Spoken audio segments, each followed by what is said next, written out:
मंगलमय मंगलकरण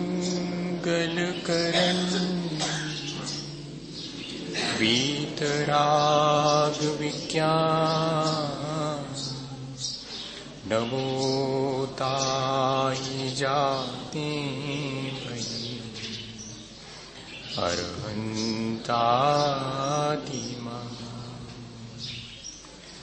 जो विद्यादि सागर सुधी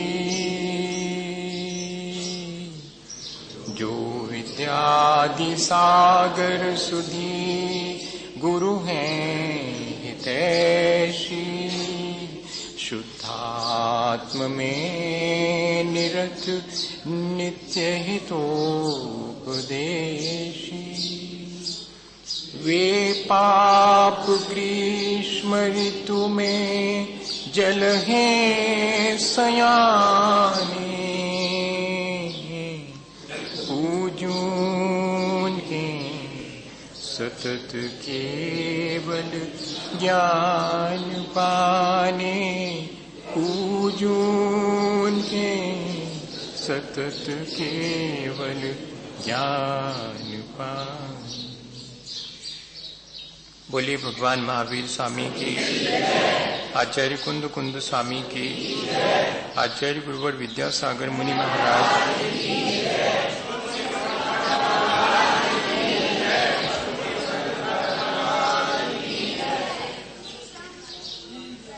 हम सभी लोग एक ही बात पर बार बार विचार करके अपने जीवन में उस बात को एक गहरा संस्कार देना चाह रहे हैं।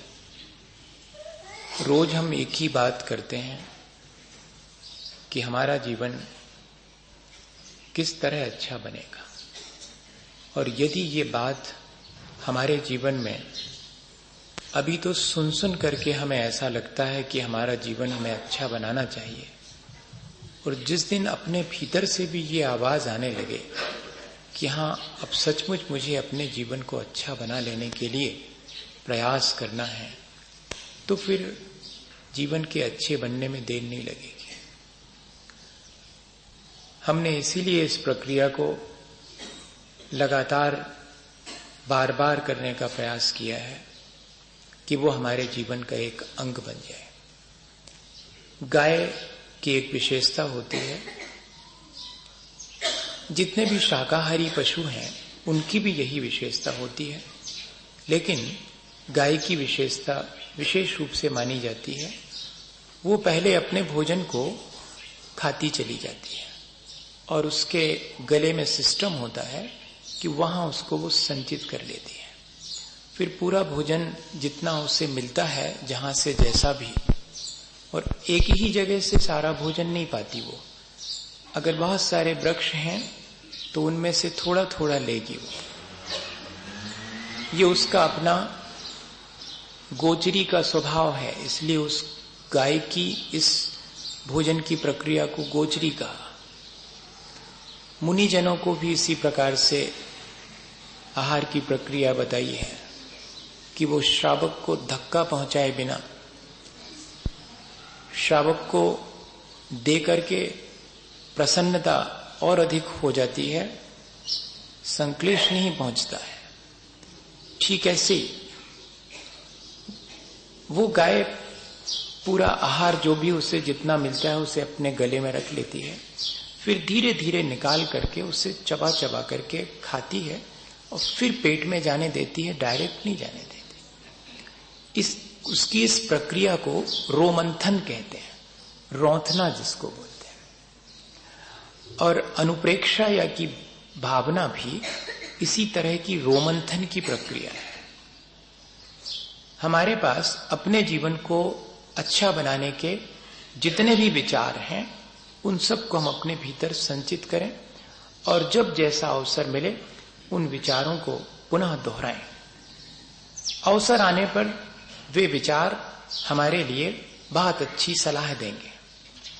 हमारे ऊपर विपत्ति आएगी वो हमारी विचार की प्रक्रिया हमें उस विपत्ति से जल्दी से निपटने का साहस देगी, हमें उस बीच अपना धैर्य नहीं खोने देगी। यह कि जब हर्ष का कोई अवसर आता है तब भी यह जीवन को श्रेष्ठ बनाने के विभिन्न विचार हमें उस हर्ष में भी एक्साइट नहीं होने देते, हमारी गाफिलता को नहीं बढ़ने देते और हमें संभाले रखते हैं, हमारे समता भाव को बनाए रखने में मदद देते हैं। हमने पिछले दिनों जहां एक तरफ संसार, शरीर और भोगों की नश्वरता का विचार किया है, वहीं उसके बीच में आत्मा की शाश्वतता की विचार किया है। हमने जहां एक और संसार में कोई भी सहारा नहीं है ऐसा विचार किया है, वहीं दूसरी ओर धर्म और पंच परमेष्ठी मेरे लिए सहारा है, यह भी विचार किया है।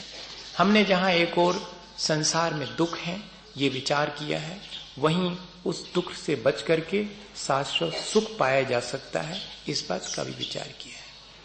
हमने यह भी विचार किया है कि यहां अपने सुख दुख को जब हम स्वयं भोगते हैं तो फिर हमें दूसरे को अपने सुख दुख के लिए जिम्मेदार क्यों मानना चाहिए, क्यों उससे शिकायत करनी चाहिए कि दूसरे ने मुझे दुख दे दिया। मेरे सुख दुख की जिम्मेदारी मुझे अपने ऊपर है, जब तो मुझे अपने ऊपर ही ले लेनी चाहिए। इतना ही नहीं, ये शरीर जो निरंतर मेरे साथ रहता है, जिसे मैं अपना मानता हूं, वो भी मेरा नहीं है, मेरे से भिन्न है। इस तरह का विचार भी हमने किया और उस विचार करके जो हमारा अपना है वास्तव में उसकी तरफ हमारी दृष्टि चली गई। होता यह है कि जो चीज हमारी नहीं है उसको यदि हम अपना मानने का भ्रम पाल लेते हैं तो जो चीज हमारी है वो हमसे विस्मृत हो जाती है। सच्चाई हमसे क्यों विस्मृत है? क्योंकि हमने जो चीजें झूठी हैं उनको भी सही मान लिया है। हमारे जीवन में जो वास्तविकता है वो वास्तविकता क्यों हमें नहीं दिखाई पड़ती? क्योंकि हमने सपनों को ही सच मान लिया है। शरीर हम जानते हैं कि अपवित्र है, कोई बात नहीं, लेकिन उसकी अपवित्रता मुझे अपने जीवन की पवित्रता की तरफ ले जावे। कर तो रहा हूं विचार शरीर की अपवित्रता का, लेकिन मैं चाहता हूं अपने जीवन को पवित्र बनाना। इसलिए अशुचि भावना भी संवर के लिए कारण है। 12 भावनाओं में अशुचि भावना शरीर की अपवित्रता का विचार करने से भी कर्मों की निर्जरा हो रही, संवर हो रहा है।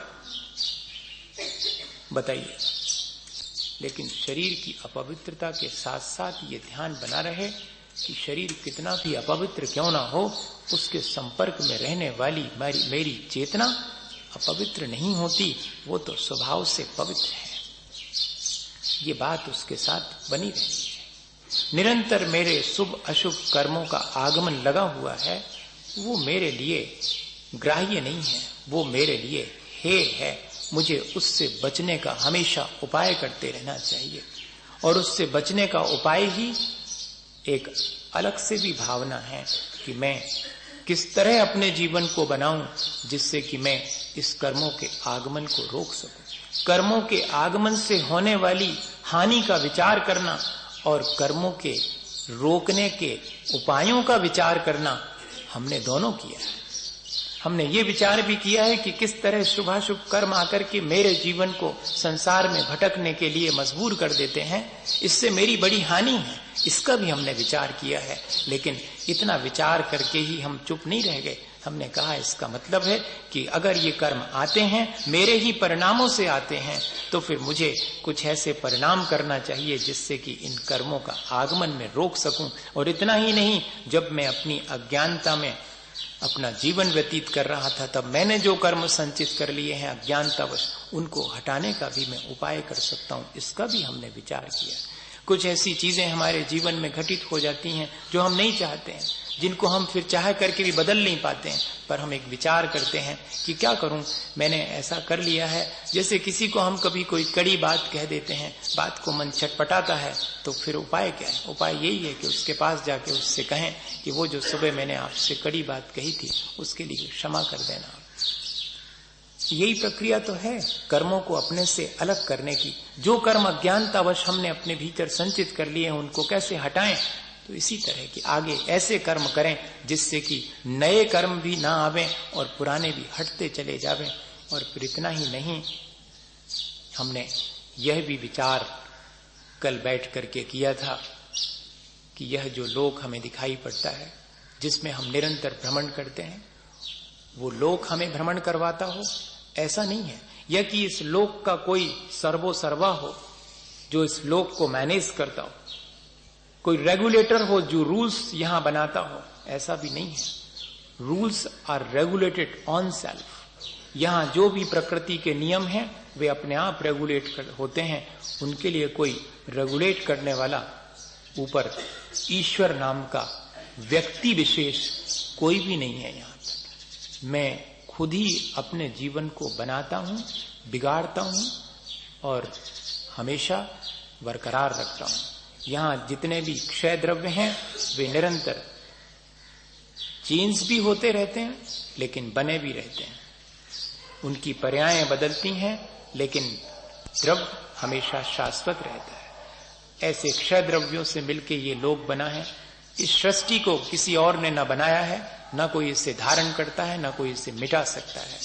ये कॉन्सेप्ट हमने कल इस पर विचार किया था। और इससे होता क्या है, इससे ऐसा नहीं समझना कि भगवान के प्रति हमारी श्रद्धा में कमी आ जाएगी। ऐसा लगने लगता है कि अरे वाह, आपने तो भगवान को ही नकार दिया।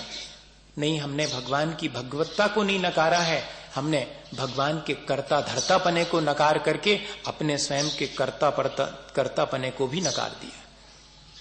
संसार में न कोई ईश्वर करता है, न हम स्वयं भी कर्ता धर्ता हैं। ये तो हमारा भ्रम है। निमित्त मात्रम भव सव्य साची।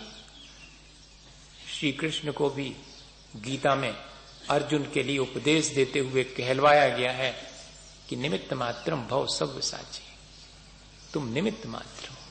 यहां वस्तु का वर्णन स्वाभाविक रूप से उसकी योग्यता के अनुसार होता है। हम निमित्त बन जाते हैं। जब हमारे मन का होता है तो अहंकार करते हैं कि मैंने करा, और जब मन का नहीं होता है तो संक्लेश करते हैं, और इसी से हम लोक में भ्रमण करते हैं।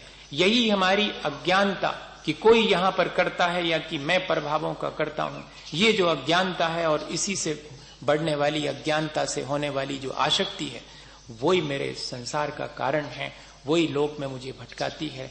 इसलिए मुझे इस लोक में अब भटकना नहीं है। मुझे तो इन अज्ञानता को हटा करके लोक के अग्रभाग पर स्थित होना है, जो कि मेरा अपना स्वयं का है, स्थान है, मेरी अपनी स्वाभाविक स्थिति है। मुझे उससे प्राप्त करना है। मेरे अंदर हृदय की इतनी विशालता आ जाए कि मैं तो ये सोचता हूं कि कोई ईश्वर नाम की चीज ऊपर बैठी है। नहीं, वो मेरे भीतर ही है, वो हर व्यक्ति के भीतर बैठी हुई, लेकिन दिखाई नहीं पड़ती। जब तक दिखाई नहीं पड़ती तब तक और दूसरी चीजें दिखाई पड़ती हैं। विनोबा की माँ एक अनाथ बच्चे को भोजन बना करके गरम गरम खिलाती थी, विनोबा को ठंडा भोजन खिला देती थी। विनोबा ने एक बार कहा कि माँ, तुम कहती तो हो कि सबके भीतर भगवान है, कण कण में भगवान है, लेकिन तुम्हारे अंदर भी पक्षपात क्या नहीं है। तुम उस पराये बेटे को तो गरम गरम खिलाती हो और मुझे, तुम्हारा बेटा मैं, मुझे ठंडी खिला देती हो। बोली यही तो है, यही तो मेरा अपना अभी अज्ञान है बेटे। मुझे उस पराये बेटे में तो ईश्वर दिखाई पड़ता है, सो उसकी खूब अच्छे से सेवा करती हूँ। तेरे अंदर भी जिस दिन मुझे बेटे के स्थान पर ईश्वर दिखने लगेगा, उस दिन तेरे लिए भी गरम गरम खिलाऊं। अभी तो बेटा दिखाई पड़ता है। ये जितना भी राग द्वेष है वो भी दूर हो जाए अगर हम इस तरह का विचार कर लेवें। सबके भीतर है, सबके भीतर वो सामर्थ्य है अपने परम पद को पाने की। ईश्वर में लीन होने के मायने अपने आप में लीन होना है। ईश्वर को पाने के मायने अपने आप के आत्मा के शुद्ध स्वरूप को पाना है। ये कॉन्सेप्ट लोक भावना में हमने कल इस चीज को समझा, और हमारी the ultimate responsibility is with me. अंततः जिम्मेदार मैं हूं। असल में इस जिम्मेदारी को हमने भगवान के ऊपर डाल के रखा है। ये जबकि हमारी स्वयं की जिम्मेदारी थी कि जो भी सुख दुख हमें भोगते हैं उसके लिए जिम्मेदारी भगवान की नहीं है। हम जैसा करते हैं वैसा सुख दुख यहां भोगते हैं। लेकिन क्या करें, हमने सारा, ऐसा लगता है जैसे कि भगवान सब हिसाब किताब बनाते हैं हमारा, नहीं, हम स्वयं अपना हिसाब किताब बनाते हैं। ये कर्तापने का भाव छोड़ना चाहिए। ये सारी चीजें कल अपन ने विचार करी, बार बार विचार करना भैया। अपन तो थोड़ी देर बैठ के आधे घंटे सब एक साथ विचार करते हैं, पर थोड़ा थोड़ा होमवर्क भी करना चाहिए घर जाकर के। और हाँ, बच्चे लोग तो करते हैं, स्कूल से जाकर के होमवर्क करते हैं, तो घर जाकर के थोड़ा थोड़ा होमवर्क भी करना चाहिए कि हमें स्वयं भी विचार करना चाहिए कि मेरे अंदर किस तरह के संस्कार पड़ गए हैं, मैं कैसा कैसा विचार मैंने बना लिया है। बहुत सारे ऐसे विचार हैं जो सही नहीं है, मुझे उनको इस दौरान ठीक कर लेना चाहिए। और सही विचार ही हमारे जीवन को परिवर्तित करेंगे। इसलिए तो अपन ये विचार की प्रक्रिया निरंतर कर रहे हैं। हम देखते हैं कि इस संसार में बहुत सारी दुर्लभताएं हैं जो कि हम बहुत मुश्किल से हासिल करते हैं। आज हम ये विचार करें कि वास्तव में यहां इस संसार में दुर्लभ क्या है, कौन सी चीज यहां पर दुर्लभ है। आचार्य भगवंतों से पूछेंगे तो वो तो एक ही चीज को कहते हैं कि बोधि ही दुर्लभ है। और बोधि के मायने क्या है? सम्यक दर्शन ज्ञान चारित्राणाम अप्राप्त प्रापणम बोधि तेषामेव निर्विघ्नेन भवांतर प्रापणम समाधि। ये दो ही चीजें हैं जो कि हमारे लिए दुर्लभ है, बोधि और समाधि, जिसमें मुख्य रूप से बोधि ही दुर्लभ है। बोधि की प्राप्ति होने पर समाधि आसानी से प्राप्त हो जाती है। और बोधि के मायने क्या है? सम्यक दर्शन ज्ञान चारित्राणाम बोधि, जो कि अप्राप्त है, आज तक हमें प्राप्त नहीं हुई है अनादिकाल से, वह बोधि हमारे लिए बहुत दुर्लभ है। लेकिन ऐसा ध्यान कहां जाता है? और इतना ही नहीं, उस बोधि की प्राप्ति कहां होती है? देव पर्याय में नहीं होती, नार की जीवों को बोधि की प्राप्ति नहीं होती, तिरंच को बोधि की प्राप्ति नहीं हो सकती, एक इंद्री से लेकर के असंगी पंचेंद्री तक तो हो ही नहीं सकती। संगी पंचेंद्री तिरंचों में भी बोधि की प्राप्ति नहीं है। एकमात्र मनुष्य, और मनुष्य में भी कर्म भूमि का मनुष्य, सिर्फ उसे ही ये बोधि की प्राप्ति हो सकती है। तब फिर ये मनुष्य पर्याय दुर्लभ है, यह भी एक दुर्लभता है। जहां जब हम बोधि की बात करेंगे, बोधि की दुर्लभता की बात करेंगे, तो उसके साथ मनुष्य पर्याय की दुर्लभता भी मुझे ध्यान में बनी रहे। इसलिए हर जगह ये बात सुनने में आती है कि मनुष्य पर्याय दुर्लभ है। आप तो कह रहे हैं कि बोधि की प्राप्ति दुर्लभ है। बोधि की प्राप्ति दुर्लभ है, और वो बोधि की प्राप्ति चूंकि मनुष्य पर्याय में होती है, इसलिए मनुष्य पर्याय दुर्लभ है। ये बात सबसे पहले हमारे मन में आनी चाहिए। क्यों आनी चाहिए? कोई भी चीज बहुत दुर्लभ होती है तो उसके साथ फिर हम मिसबिहेव नहीं करते, उसका मिसयूज नहीं करते। किसी छोटे से बच्चे को गुल्लक में पैसे जोड़ते देखा है आपने? देखा होगा, सबने देखा होगा, या कि सबने अपने बचपन में गुल्लक में पैसे जोड़े होंगे। और फिर बाद में उस गुल्लक में अगर 100 रुपए हो जाएं, मैं सन 20 साल पुरानी बात कर रहा हूं, लगभग 20-25 साल पुरानी, नहीं तो आप 100 रुपए तो आज तो जो है कोई विशेष मायने नहीं रखते 100 रुपए। और अगर उस गुल्लक में 100 रुपए हो जाएं, जिस बेटे को अपने खर्च के लिए 5 पैसे मिलते हों, पॉकेट खर्च के लिए, उस जमाने की बात कर रहा हूं, 5 और 10 पैसे, आज 10 रुपए मिलते हैं, वो 10 पैसे 10 रुपए के बराबर है आज के। उस समय में उसके पास अगर 100 रुपए हो जाएं, और उससे 100 रुपए होने के बाद कोई पूछे कि इनका क्या करोगे, वैसे अगर पिता ने दिए होते 100 रुपए तो वो सबसे पहले कहता कि चॉकलेट खरीदूंगा, चॉकलेट खरीदूंगा। लेकिन जो 100 रुपए उसने संचित किए हैं, वो जानता है कि इनकी चॉकलेट वाकलेट नहीं खरीदी जाएगी, सोचूंगा, अभी प्लान कर रहा हूं क्या खरीदना है, अभी सोचा नहीं मैंने, अभी तो 100 रुपए, ये बहुत मुश्किल से मैंने संचित। उसे उसकी दुर्लभता का एहसास है, इसलिए वो एक एक पैसा भी उस 100 रुपए में से खर्च करेगा, तो उसे मालूम है कि कैसे खर्च करना है। और हमने अगर मनुष्य पर्याय की दुर्लभता का एहसास किया है, तो फिर हमारे जीवन में भी ये बात आनी चाहिए कि इस मनुष्य पर्याय का मुझे उपयोग कैसे करना है, मिसयूज करना है या कि इसका प्रॉपर यूसेज करना है, इसका ठीक ठीक उपयोग करना है। एक एक सांस गिन गिन के लेना है, हिसाब किताब से लेना, एक भी सांस व्यर्थ न चली जाए। क्या ऐसा कभी हमारे मन में दुर्लभता का, इस मनुष्य पर्याय की कभी एहसास होता है? बैठना चाहिए, इसी बात के लिए बैठना चाहिए। सुबह शाम 10 मिनट बैठ करके इस दुर्लभता का एहसास करना चाहिए कि इन 10 मिनट में तो मैं एक एक सांस हिसाब से लेऊंगा, एक भी सांस मेरी व्यर्थ नहीं जाएगी, हर सांस के साथ भगवान का स्मरण करूंगा। वे ही सांसें सार्थक हैं जिनके साथ कि मुझे बोधि की दुर्लभता महसूस होती रहती है मनुष्य पर्याय में। बेबाकी सांसें सब व्यर्थ हैं जिनमें और दूसरी दुर्लभताओं की पूर्ति के लिए मैं अपना जीवन व्यतीत करता हूं। मेरे बेही जीवन के क्षण सबसे ज्यादा श्रेष्ठ हैं जिनमें मैं रत्नत्रय की प्राप्ति की भावना भाता हूं, क्योंकि वही मेरे लिए दुर्लभ है और वो भी इस मनुष्य पर्याय में ही सुलभ है सबसे ज्यादा, जो अभी तक मुझे प्राप्त नहीं हुई है। ऐसा एहसास यदि हमें हो, हमें असल में अपने इस मनुष्य पर्याय के दुर्लभ होने का एहसास होता ही नहीं है। अगर गौर से देखा जाए तो हम इसका जिस तरह उपयोग करते हैं उससे तो यही मालूम, उससे तो खबर यही मिलती है। हम जिस तरह इसका मिसयूज करते हैं सुबह से शाम तक अगर गौर से देखें तो इससे तो यही लगता है कि हमें एहसास नहीं है। हमें 2 आंखें ठीक ठीक मिली हैं, हमने कभी ध्यान नहीं दिया। कन्फ्यूशियस से पूछा जाता था कि ऐसा क्यों है कि जिस चीज का अभाव होता है वो चीज कीमती मालूम पड़ती है, जिन चीजों का हमेशा सद्भाव बना रहता है उन चीजों की दुर्लभता क्यों नहीं मालूम पड़ती। तो उन्होंने एक हंसी हंसी में जवाब दिया था। वो सब जवाब हंसी हंसी में देते थे, बड़े फिलॉसफर थे। तो उन्होंने कहा कि अच्छा देखो, तुम्हारा जब कोई दांत टूटता है तो क्या होता है? यही होता है कि जो दांत टूटा उस तरफ दिन भर में सैकड़ों बार जीभ जाकर के देख आती है कि टूट गया है, सैकड़ों बार वहीं जीभ जाती है। अच्छा तो बोले जब वो साबुत था तब एक आध बार जीभ ने टच करके देखा कि साबुत है कि नहीं। क्या हम अपने 32 दांतों को रोज टच करके देखते हैं जीभ से कि साबुत है कि नहीं? लेकिन जिस दिन वो टूट जाता है उस दिन बार बार हम उसी तरफ हमारा ध्यान जाता है।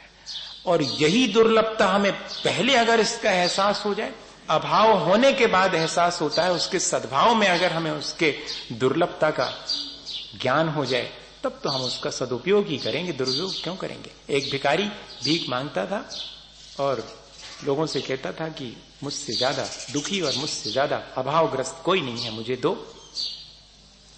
एक फकीर मिल गया उसको, बाबा जी मिल गया उसको। उन्होंने कहा कि सुनो, तुमसे ज्यादा तो चीजों का सद्भाव किसी के पास नहीं है, तुमसे ज्यादा रईस और तुमसे ज्यादा धनवान तो यहां कोई भी नहीं है, कैसी बात करते हो। उसने कहा कि आप इतने बड़े बाबा जी होकर मेरा मजाक उड़ा रहे हैं, देख रहे हो मेरे पास कुछ भी नहीं, पहनने के ठीक ठाक कपड़े भी नहीं है, ये फटे चिते कपड़े हैं। अरे मैं देख रहा हूं तुम्हारे पास बहुत कीमती कीमती सामान है। उसने कहा सुनो थोड़ा धीरे तो बोलो, 4 लोग और सुन लेंगे। क्या कर रहे हो आप इस चौराहे पे खड़े होकर के और कह रहे हो कि कीमती कीमती, मैंने कहा छिपा रखे हैं? आप पूरे कपड़े उतरवा के देख लो मैंने कहां रखे हुए हैं कपड़ों में। आप क्यों इस तरह की मिथ्या बात, और आपकी बात पर तो लोग विश्वास करेंगे। उसने कहा सुनो, तुम बेचना चाहो वो सामान तो बिकवा सकता हूं, लाखों का बिकेगा। उसने कहा माफ करो, आप तो बिल्कुल मुझे आज कहां से कहां मिल गए। उसने कहा नहीं मैं तुम्हारे साथ कोई मजाक नहीं कर रहा, मैं तुम्हें सही सही बात कह रहा हूं, अगर तुम तैयार हो बेचने के लिए। उसने कहा है क्या मेरे पास बेचने लायक, आप फिर भी मुझे इस तरह से मेरे साथ मजाक कर रहे हैं। वो फकीर उस भिखारी को लेकर के जाता है एक राजा के पास और राजा के कान में कह देता है कि आप तो मैं जो जो चीज कहूं आप वैसे ही बोलते चले जाना, आप हां भर करते जाना। राजा ने कहा ठीक है हां कर देंगे। भिखारी से कहा कि सुनो, राजा साहब से मेरी बात हो गई है, राजा साहब कह रहे हैं कि अगर तुम अपना दाहिना हाथ दे दो तो 1 लाख रुपए देंगे, और बायां देते हो, दोनों एक साथ देते हो अगर तो 5 लाख रुपए। उसने कहा क्या करते हो आप, ये भी कोई बेचने की चीज है क्या? तो उसने कहा कि सुनो अभी भी मौका है, सोच लो एक बार फिर से, दायां पैर और बायां पैर दोनों एक साथ दोगे तो पूरे 10 लाख रुपए दिलवा सकता हूं, राजा से मेरी बात हो चुकी। और अगर ये नहीं देते हो अगर तो 2 आंखों से देखते हो, एक दे दो, एक आंख अगर दे दोगे तो 50 लाख सीधा दिलवा दूंगा, और दोनों एक साथ दोगे तो 1 करोड़ रुपए दिलवा सकता हूं। उसने कहा माफ करो, मुझे मत कहना कि मैं बहुत गरीब हूं, मैं बहुत अभावग्रस्त हूं, इतना कीमती कीमती सामान अपने पास रख करके तुम अपने को भिखारी समझते हो? तुमने कभी सोचा कि कितनी कीमती है ये आंख जिसको कि तुम 1 करोड़ रुपए में भी बेचने तैयार नहीं हो? इसका मतलब बेशकीमती है, अमूल्य है। इसका मूल्य तुमने कभी आंका ही नहीं। इन हाथों का, इन पैरों का, इन कानों का जिनसे कि हम भगवान का भजन सुनते हैं, जिनसे कि हम वीतराग मुद्रा को देख पाते हैं, जिनके पास नहीं है उनसे पूछो कि वो उसकी कीमत क्या आंकते हैं। हमें असल में उन चीजों का सद्भाव है, इसलिए हमें उनकी कीमत मालूम नहीं पड़ती। बोधि दुर्लभ भावना हमें इस मनुष्य पर्याय की दुर्लभता की तरफ इशारा करती है। और इतना ही नहीं, बोधि दुर्लभ है इसलिए ऐसा सोच करके हाथ पे हाथ धर के बैठ नहीं जाना। बोधि की प्राप्ति अर्थात रत्नत्रय की प्राप्ति, निर्मल दृष्टि, आत्मज्ञान और आत्मलीनता, अपने जीवन को अच्छा बनाने की जो प्रक्रिया है वही तो बोधि है। जो मेरा अपना स्वभाव है उसकी प्राप्ति अनादिकाल से चूकी नहीं हुई है इसलिए दुर्लभ है, लेकिन मुझे प्राप्त हो सकती इसलिए सुलभ है। हाथ पे हाथ रख के नहीं बैठ जाना, उसकी दुर्लभता बता करके ये कहा है कि सतर्क हो जाना, इसकी प्राप्ति के प्रति लापरवाही नहीं करना। और ये स्वाधीन है, तुम जब चाहो जिस दिन चाहो उस दिन प्राप्त कर सकते हो। इतनी सुलभ भी है इसलिए हमेशा उत्साह बनाए रखना, नहीं तो ऐसा हो कि वो तो बहुत दुर्लभ है, बहुत रेयर है, जैसे कोहिनूर बहुत रेयर है, वो तो मिल ही नहीं सकता, इसलिए कोई एफर्ट ही करने की आवश्यकता नहीं है। ऐसा नहीं, वो बहुत स्वाधीन है, वो बोधि, वो मेरे भीतर मुझे स्वयं प्राप्त हो सकती जिस दिन मैं चाहूं। इतनी सुलभ है इसलिए उत्साह बनाए रखना, और अभी तक प्राप्त नहीं हुई इसलिए दुर्लभ है, इसलिए सतर्कता रखना। नहीं तो इस बार फिर से चूक जाओ, दाव मत चूको यह।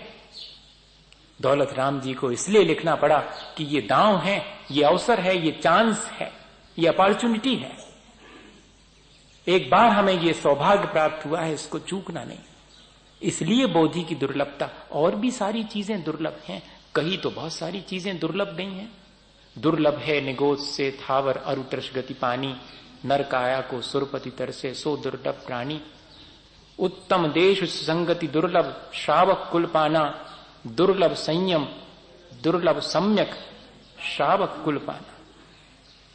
उसके बाद भूल जाता हूं, दुर्लभ रत्नत्रय आराधन दीक्षा का धरना, दुर्लभ है मुनिवर को व्रत पालन शुद्ध भाव करना। दुर्लभ से दुर्लभ है चेतन बोधि ज्ञान पावे, पाकर केवल ज्ञान नहीं फिर इस भाव में। ये है दुर्लभता। जो निगोद से त्रस पर्याय प्राप्त हुई है वो इसलिए दुर्लभ है, हमने कई बार प्राप्त की इसलिए हमें सुलभ भी है। निगोद से हम कई बार त्रस बन गए हैं, त्रस से फिर निगोद में चले गए हैं। कई बार हमने मनुष्य पर्याय इसके पहले भी प्राप्त कर ली है, लेकिन हमारे चाहने से ये नहीं मिलती इसलिए दुर्लभ। ये सारे संयोग हमको कई बार प्राप्त हो चुके हैं इसलिए ज्यादा दुर्लभ नहीं है, लेकिन ये संयोग हमारे चाहने से प्राप्त नहीं होते इसलिए ये दुर्लभ भी हैं। इसलिए निगोद से त्रस पर्याय की प्राप्ति भी दुर्लभ कही गई है, पर वास्तव में दुर्लभ नहीं है। दुर्लभ तो केवल ज्ञान है, दुर्लभ तो बोधि है। मुनि बनना भी आसान है, लेकिन शुद्ध भाव करना बहुत कठिन। कह रहे हैं कि दुर्लभ है मुनिवर का व्रत पालन, ठीक है, लेकिन मुनिवर का व्रत पालन करना भी ज्यादा दुर्लभ नहीं, शुद्ध भाव करना और फिर उसके बाद समाधि की प्राप्ति करके केवल ज्ञान को प्राप्त करना वास्तव में दुर्लभ तो ये है। ऐसी क्रम से दुर्लभता हमारे लिए बताई गई, और जो चीजें हमें आज तक प्राप्त हो चुकी हैं वे चूंकि हमारे मनोनुकूल प्राप्त नहीं होती इसलिए दुर्लभ हैं, पर वे भी दुर्लभ नहीं है, इस बात का भी हमें ध्यान रखना चाहिए। वास्तव में दुर्लभता तो रत्नत्रय और केवल ज्ञान की ही दुर्लभता है जो आज तक हमें प्राप्त नहीं हुई। ये बात हमारे मन में निरंतर बनी रहे, वरना हम छोटी छोटी सी उपलब्धियों में और संतुष्ट हो जाते हैं कि बस बहुत तो है, देखो मुझे ये चीज मिल गई, मुझे ये चीज, अब और क्या चाहते आप। कई बार तो ऐसा मन में आता है, कहने का मन होता, कहते नहीं है कि अब हमसे और क्या चाहते। हम सुबह से जो है जल्दी से उठ के हमने 5 मालाएं दी थी, फिर नहा धो के मंदिर आए, मंदिर में पूजा करी भगवान की, फिर महाराज को प्रवचन हो रहा हो तो वो सुनो हमने, अब हमसे और चाहत का हम क्या करें, कहां तक करें, और इतना तो कर लिया हमने, ऐसा लगने लगता। इतने में संतुष्ट नहीं हो जाना, ये सब भी कई बार कर चुके, ये सारी बाही क्रियाएं कई बार दोहरा चुके हम, इनसे भी कोई काम नहीं बना है हमारा। जब तक कि हम अंतरंग में वीतरागता को नहीं प्राप्त करेंगे तब तक हमें उस केवल ज्ञान की प्राप्ति नहीं होगी जो वास्तव में दुर्लभ है। उस वीतराग भाव से जो प्राप्त होने वाला केवल ज्ञान है वो है साक्षात दुर्लभ, और बाकी सब चीजें तो ज्यादा दुर्लभ नहीं है। आचार्य भगवंत क्रम से दुर्लभता जैसे मंगत राय ने अपनी 12 भावनाओं में बताई, ऐसे यहाँ पर आचार्य भगवंतों ने बताई है। उसको अपन 2-3 गाथाओं में पढ़ते हैं। मानुषम विग्रहम लद्धुम सुईधम मस्तदुल्लहा जम सोचा परिवज्जन्ति तम खन्ति महिंसयम् आहच्च सवणम लद्धुम सद्दा परमदुल्लहा सोचाने आउवम मग्गम बहवे परिभसई। ये दोहे हैं, ये गाथा नहीं है, ये ध्यान रखिए। इनके पढ़ने का स्टाइल यही है।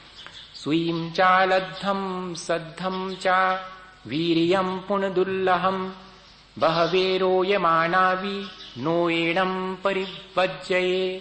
अब आचार्य महाराज ने इसकी हिंदी करी, आसानी से समझ में आ जाएगी। जो भी रहा सुलभ ही बर देह पाना, पे धर्म का श्रवण दुर्लभ है पचाना। हो जाए प्राप्त जिसे की क्षमा अहिंसा, ये भिन्न भिन्न बन जाए शरीर हंसा। सद्धर्म का सुलभ है सुनना सुनाना, श्रद्धान पे कठिन है उस पे जमाना। सन्मार्ग का श्रवण भी करते तथापि, होते कई स्खलित हैं मति मूढ़ पापी। श्रद्धान और श्रवण भी जिन धर्म का हो, संयमाचरण तो अति दुर्लभा हो। लेते सुधी रुचि सुसंयम में कई हैं, पाते तथापि उसको सहसा नहीं है। अंत में वो यही कह रहे हैं क्रम क्रम से कि वैसे तो इस मनुष्य के शरीर को पाना ही दुर्लभ था, वो भी हमें सुलभ हो गया। उसके बाद धर्म का श्रवण दुर्लभ था, वो धर्म का श्रवण भी सुलभ हो गया है। और फिर जो उत्तम क्षमा आदि भाव हैं वो भी दुर्लभ थे, वो भी हमें प्राप्त हो गए हैं। लेकिन इस सद्धर्म को सुनना सुनाना भी कई बार हो चुका, पर उस पर श्रद्धान हो पाना बहुत कठिन है। एक बार श्रद्धान हो जाए तो अनंत संसार ऐसा रह जाता जैसे कि समुद्र और चुल्लू भर पानी। वो श्रद्धान भी हो गया है धर्म का श्रवण करते हुए, लेकिन इसके बाद भी हम असंयम में पड़े रहे, हम मोक्ष मार्ग से फिर भी विचलित होते रहे। अकेले श्रद्धान हो जाने से हमारा काम नहीं बनेगा। कह रहे हैं श्रद्धान और श्रवण होने के बाद भी संयम का पालन करना। श्रद्धान और धर्म का श्रवण नरक में भी हो जाता है। नारकी जीव को भी धर्म का श्रवण करने की फैसिलिटी है 3रे नरक तक, और 7वें नरक तक सम्यक दर्शन भी हो जाता, श्रद्धान भी हो जाता, लेकिन संयम नहीं हो सकता। और जब तक संयम नहीं होगा जीवन में, जब तक रत्नत्रय की पूर्णता नहीं होगी, और जब तक रत्नत्रय की पूर्णता नहीं होगी, तब तक वो जो केवल ज्ञान दुर्लभ है वो दुर्लभ ही बना रहेगा। ये आचार्य भगवंत यहाँ पर कह रहे हैं कि हमें ये समझना चाहिए कि ये चीज कितनी दुर्लभ है। हम तो सोचते हैं और छोटी छोटी उपलब्धियों में ही और संतुष्ट हो जाते हैं। एक बाबा जी ने किसी योगी से पूछा था कि बहुत वर्षों से आपको तपस्या करते हो गए, कितना समय हो गया, क्या क्या सिद्धियां प्राप्त की? उन्होंने कहा 40 वर्ष हो गए, मुझे एक बहुत दुर्लभ चीज प्राप्त हुई है। अच्छा, क्या चीज प्राप्त हुई? मैं देख रहे हो इतनी बड़ी नदी, मैं इस पर जमीन की तरह चल करके आसानी से पार हो सकता हूँ, उस पार से इस पार आ सकता हूँ। मैंने 40 वर्षों की साधना से ये इतनी बड़ी उपलब्धि प्राप्त कर ली। तो मालूम उन बाबा जी ने क्या कहा कि नदी पार करने के लिए बहुत सारी नावें हैं, किसी भी नाव में 2 आने देव सो उस तरफ और वहां से 2 आने देव सो इस तरफ। आपने 40 साल में क्या काम किया? 4 आने का काम किया। अभी तो 4 आने में कोई भी कर लेता। ये कोई बहुत दुर्लभ चीज नहीं है। हम लोग इस तरह की दुर्लभताओं को दुर्लभता मानते हैं, लेकिन आचार्य भगवंत कह रहे हैं कि वास्तव में तो निरंतर इस बात का विचार करते रहना कि मुझे अपने जीवन में जो सबसे ज्यादा दुर्लभ है वो है सम्यक ज्ञान, वो है केवल ज्ञान जिसको कि मुझे प्राप्त करना है, और वो रत्नत्रय की आराधना से ही प्राप्त हो सकता है। भैया जीवन भर यदि हम एक ही भावना भाते रहें कि मुझे रत्नत्रय की प्राप्ति हो, मेरा जीवन रत्नत्रय से समन्वित हो, तब ये भावना भी हमारे जीवन को बहुत ऊंचा उठा सकती है। हमेशा ये भावना हम भाएं कि यह चीज जो हमें बहुत दुर्लभ है, और वो भी इस मनुष्य पर्याय के मिलने पर तो बहुत जरूरी है ऐसी भावना भाना। जिनको कि उस तरह की भावना भाने का अवसर ही नहीं है, उनके लिए तो माफ किया जा सकता है, लेकिन हम अपने आप को माफ नहीं कर सकते हैं, क्योंकि हमारे अंदर उस बोधि की प्राप्ति की क्षमता है, और जब क्षमता है तो हम उसकी भावना क्यों नहीं भाते। हमें वास्तव में तो वो बोधि प्राप्त करनी चाहिए थी, लेकिन प्राप्त नहीं हो पा रही है, तो कम से कम उसको पाने की भावना तो हम अपने भीतर बनाए रखें। असल में ऐसा संस्कार ही हमारे भीतर नहीं है, हमें ऐसा संस्कार अपने भीतर डालना चाहिए। एक और बहुत छोटी सी घटना आपको बताऊं, वैसे मैं सुना चुका होऊंगा। संस्कार, हमारे संस्कार तो अगर किसी धर्म सभा में भी जाएंगे, मंदिर में भी जाएंगे और ग्रंथ भी पढ़ेंगे, तब भी हमारे संस्कार तो यही हैं कि 2 पैसा की बरकत हो जावे और का धरो है सब बातों में, ये तो सब बातें ऐसे ही। तब भी हमारे मन में यही आएगी, यही क्षुद्रता हमारे भीतर में हमें हमारे संस्कार वश हमें प्रेरित करेगी कि क्या धरा है इसमें, तो इतनी चीज पर्याप्त है, थोड़ी देर घंटे भर अपन ने सुन लो, जरा अच्छो लगो। कहाँ करते अपन घंटा भरते होते बैठते, चलो अच्छो है बैठे, चलो उतनी बैठे महाराज की कछु बात सुने, एक आध किस्सा कहानी सुने, बढ़िया आनंद आएगा उसमें। आप अगर इस भावना, ऐसे तो हमने कई बार सुना है, ऐसे तो कई बार मंदिर गए, हम लोगों के साथ यही रहा कि हमारे संस्कारों में जिन चीजों से हमें लाभ मिलना चाहिए था और जैसा लाभ ले लेना चाहिए था, वैसा लाभ हमने नहीं लिया है। लाभ तो लिया है, पर जो लाभ वास्तव में लेना चाहिए था। एक छोटी सी घटना है, वो शायद सुनाई भी होगी, मैं आपसे कह रहा था। एक व्यक्ति को मालूम पड़ा कि फलाने पहाड़ के ऊपर एक बाबा जी रहते हैं और उनके पास में पारस पत्थर है। बाबा जी से ज्यादा मतलब नहीं है, पारस पत्थर से ज्यादा मतलब। बाबा जी के पास है इसलिए बाबा जी से भी मतलब है, जिसके पास है उससे ही तो प्राप्त करना पड़ेगा। तो फिर बाबा जी का जाकर के उसने सेवा शुरू कर दी। बाबा जी समझ गए कि चेला होशियार है, बाबा जी समझ गए कि चेला होशियार है, मेरे सेवा के लिए नहीं आया है, मेरे पास जो चीज है उसकी सेवा के लिए आया है, समझ गए वो। लेकिन वो भी होशियार थे, उन्होंने कहा कि धीरे धीरे अब वो संतुष्ट करने लगा बाबा जी की, भारी सेवा करता था। आप हमें अपना चेला बना लो, आप हमें अपना शिष्य बना लो। कहले तू बन जा, मुझे क्या दिक्कत है, रह मेरे पास। तो रहने लगा वो। किसी दिन तो बाबा जी संतुष्ट होंगे, लेकिन काय को बाबा जी ने एक भी नहीं कहा कि हम तुम्हारी सेवा से संतुष्ट हैं। वो कहने वाले नहीं थे। 1 साल, 2 साल, 5 साल, 10 साल, बड़ा पेशेंस, उस चेले का भी बड़ा पेशेंस, अपन का भी बड़ा पेशेंस है। दम साधे रहते कोई चीज मिलना हो अगर तो संसार की, हाँ बहुत दम साधे रहते कि मिलेगी, कहीं ना कहीं से तो मिलेगी, कैसे भी। तो 12वां साल जब हुआ, उसने कहा भारी तपस्या हो गई। 12 साल की तपस्या तो बहुत होती। गुरुजी को भी लगा कि अब ज्यादा नहीं करना चाहिए, ये बदलेगा नहीं, इसके मन में तो लगन उसी चीज की है। मैंने तो सोचा था कि मेरे सानिध्य में रह करके बदल जाएगा शायद इसका मन, लेकिन बदलेगा नहीं, इसको तो वो ही चाहिए है। सो एक दिन कहा कि मैं तेरी सेवा से संतुष्ट हूं, बोल क्या मांगता है। मालूम था कि मांगेगा क्या। उसने कहा कि बाबा मैंने आपकी अगर सेवा करी है और आप संतुष्ट हैं, तो आप अपने पास का वो पारस पत्थर दे दें जिसके छूने से सब सोना हो। बाबा जी ने कहा कि ले ले। वो रखा है उसमें, एक खप्पर का तो वो था, छप्पर खप्परों से बना हुआ, उसमें एक जगह घुसा हुआ था, उठा ले। वो रखा। उसने कहा अरे ये हमें पहले से मालूम होता तो इनसे इतनी पता नहीं करेंगे, कहीं के ले जाते, ऐसे ही रखा। हम तो सोच रहे थे कि कहीं भीतर और छुपा करके कहीं रखा होगा, इनको इस चीज का कोई इंपॉर्टेंस नहीं है, ऐसे रखते हुए बाहर रखा हुआ है। उसने उठाया बड़ा खुश कि मिल गया मुझे पारस पत्थर, और चला वो। लेकिन 12 बरस का संस्कार कम नहीं था। हाँ, वो तो भीतर कहीं हिलोरे मार रहा था। 12 बरस का बाबा जी के हाथ में रहा था वो 12 बरस तक। जब उसके हाथ में वो पारस पत्थर आ गया, अभी तक वो पारस पत्थर दुर्लभ मालूम पड़ता था, अब जब हाथ में आ गया तो विचार बदल गया। घर तक नहीं पहुंचा उसके पहले ही मन में विचार आया कि बात क्या है, ऐसी दुर्लभ चीज और ऐसे साधारण तरीके से बाबा जी रखे हैं और इतने आसानी से मुझे दे दी। इसके मायने हैं कि उनके पास इससे भी ज्यादा कीमती कोई चीज है, तब तो उन्होंने इतनी आसानी से ये दे दिया। अब मुझे ये नहीं चाहिए, मुझे वो ही चाहिए जिसकी वजह से इसे भी वो आसानी से छोड़ सके। जिस पारक पत्थर के पीछे दुनिया भागती है, इस आदमी ने जितनी आसानी से इसे छोड़ दिया, इसके मायने हैं कि इसके पास कोई चीज और है, बहुत रेयर है, वास्तव में वो दुर्लभ है।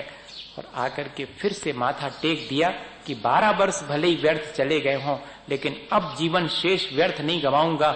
मैं तो वो पाके रहूंगा आपसे जिसकी दम पर आपने इसे आसानी से छोड़ दिया। इस चीज का भी इतनी बड़ी दुर्लभता का आपने त्याग कर दिया, मैं वो दुर्लभ चीज पाना चाहूंगा। भैया, संदेश इस घटना का यही है कि तमाम जीवन की उपलब्धियां उस केवल ज्ञान के सामने व्यर्थ हैं, छोड़ने लायक हैं, अगर वो मिलता हो तो। और ऐसा ही हमें अपने अंदर विचार करना चाहिए कि अगर मुझे उस बोधि की प्राप्ति होती है तो मैं अपने जीवन भर की सारी जितनी हमने उपलब्धियां, जिनको उपलब्धि मान करके इकट्ठा किया है, वो भी छोड़ने के लिए तैयार हैं। जिस दिन ऐसे हमारे भीतर और भाव बनेंगे, वो दिन हमारे जीवन का सौभाग्यशाली होगा। हम भावना भाएं कि ऐसे जीवन की हमें प्राप्ति हो, ऐसे क्षण की प्राप्ति हो जो हमारे भीतर उस बोधि को पाने की ललक पैदा हो और हम वास्तव में उस दुर्लभ बोधि को प्राप्त कर सकें।